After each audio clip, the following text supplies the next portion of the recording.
On this Monday, April 28th of 2025, the Philadelphia Eagles had the honor of going to Washington, D.C. to visit the White House for their Super Bowl championship ceremony. And quite the flex by the Eagles as well on the South Lawn.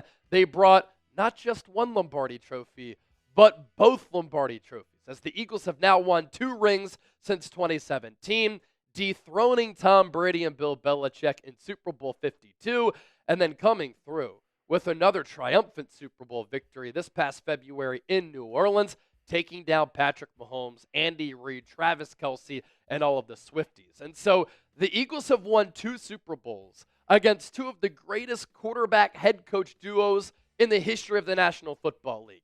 How incredible is that? And of course, this is a tradition for pro teams and college teams to visit the White House to get honored by the sitting president.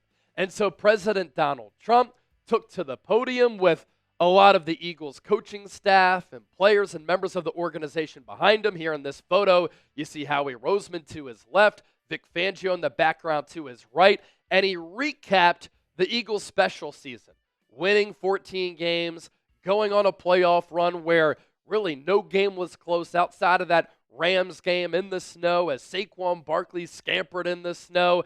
And then, of course, President Donald Trump talking about that dominant Eagles win over the Kansas City Chiefs, and he acknowledged how well coached the Eagles are, led by Nick Sirianni, how well owned they are by Jeffrey Lurie, and the special team that they had, both with the skill position players and overall talent on offense, and the best overall defense in the NFL with Vic Fangio right behind him, and the man who built and put together this roster, Howie Roseman, behind him as well. Just a couple of takeaways that I have from watching President Trump's speech and the celebration on the South Lawn. Saquon Barkley, praised by President Trump multiple times. He called him a special player, how he's unique. He digged him a little bit, saying, you should continue to play football because your golf game is not as good. And of course, speaking of golf, Saquon Barkley hanging out and golfing with President Trump on Sunday. They were also seen walking off of Marine Force One, that is the president's helicopter. And Saquon had an opportunity, too, to get a picture with President Trump in the Oval Office. Obviously, this is going to trigger a lot of people, but Saquon and the Eagles who visited the White House, they are free to do whatever they want to do because this is a free country here in the United States of America, and it's my job to cover an event like this because this is huge. Winning a world championship and visiting the White House is worldwide and national news, and I cover the Eagles for a living. A funny moment during Trump's speech, he brought up Big Dom DeSandro, and he said, I know Big Dom, I've heard that he's a big Trump guy, and as DeSandro is usually the case with him, didn't have a lot to say. He said, it's an honor to be here, and go Birds. That got a big round of applause. Reed Blankenship also brought up to the podium specifically, and Trump gave him a big handshake and a pat on the back, and Blankenship, like Big Dom, saying, go Birds, and then Trump outlining and detailing DeJean's pick 6 in the Super Bowl off of Patrick Mahomes, and he looked at his card, and he's like, oh, wow, you're still young? You had that pick 6 on your birthday when you turned, 21, 22 years old? What a stud he is. And I'm not sure if this is true, but at one point Trump was like, yeah, Jeffrey Lurie is my neighbor. Maybe they share residences that are next to each other or something like that. But Trump did say, I have mad respect for Jeffrey Lurie, and he said, please come up to the podium because what you've done with this team is very special. And so Jeffrey Lurie gave a quick speech. And then the Eagles released a statement, and they detailed what they did in Washington, D.C., and they added that this visit really reminds us of what it takes to win a championship. Having talent, everybody coming together, and obviously they're able to celebrate something special. This was also pretty funny, which got a lot of laughs from the team, the coaching staff, the organization, and then people who are on hand. President Trump saying, the NFL, they should keep the tush push. Don't get rid of this play. Lane Johnson and Nick Sirianni then capping off that speech by giving President Trump an Eagles jersey with the number 47 on it, because he is the 47th president of the United States. The last time the Eagles won a Super Bowl, their White House visit got canceled. So this is the first time that they've been to the White House. And Jeffrey Lurie said, when I was a kid growing up, never would I have dreamed of doing something like this. But when you were a kid growing up, you always remembered that the teams who go to the White House are the teams that are celebrated as winning a world championship.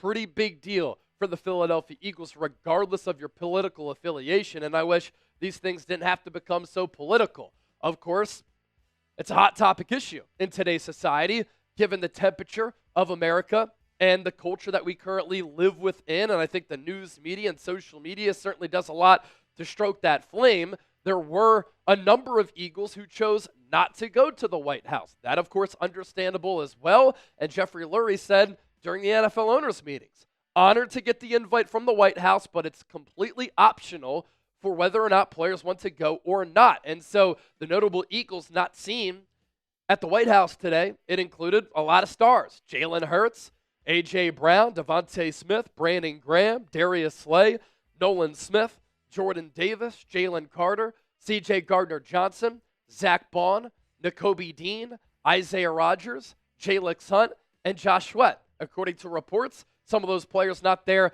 because of scheduling conflicts. Whether that's true or not, honestly, who cares? It's their choice whether or not they want to go or not. Personally, I would go to witness history, be at the White House, meet a president. That's a special thing. But if you don't feel comfortable going, that's all good. Keep in mind, it's also in the heart of the Eagles' offseason. And so scheduling conflicts are a thing. And I know that Jalen Hurts just recently got married. Now, with Saquon golfing with President Trump, all of those photos started to circulate. They went viral. And a lot of people were outraged because Saquon golfed and hung out with President Trump. So he took to Twitter this morning and he said this, LOL. Some people are really upset because I played golf and flew to the White House with the president. Maybe I just respect the office, not a hard concept to understand. Just golfed with former President Obama not too long ago, and I look forward to finishing my round with Trump. Now get out of my mentions with all this politics and have an amazing day. Look, I don't think that Saquon Barkley should have to apologize to anybody. In this cancel culture society that we're in right now, a lot of people will be forced and inclined to apologize. I'm glad that Saquon did not apologize.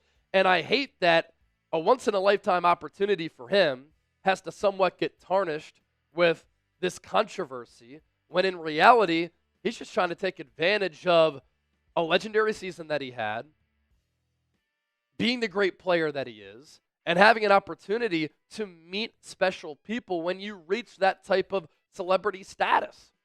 I don't care if a president is Republican, Democrat, or independent.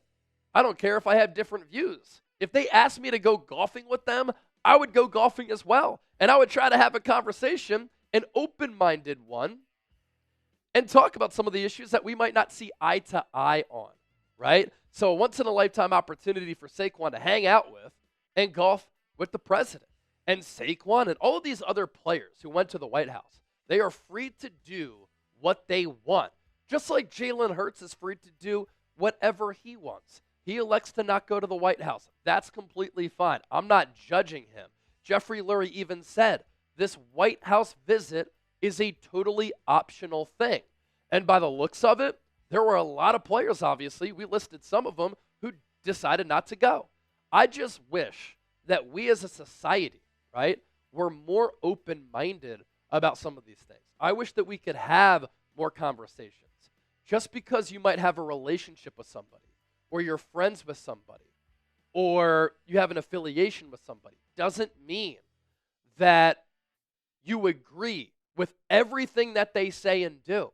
You and your family members, you and your friends, you don't agree with everything that they say or stand for, but at the end of the day, you still care for them, you still love them, but not enough people think about things like this in that manner. I think that's unfortunate, but politics on both sides have become way too toxic. The right will blame the left will blame the right, when in reality, everybody is to blame here.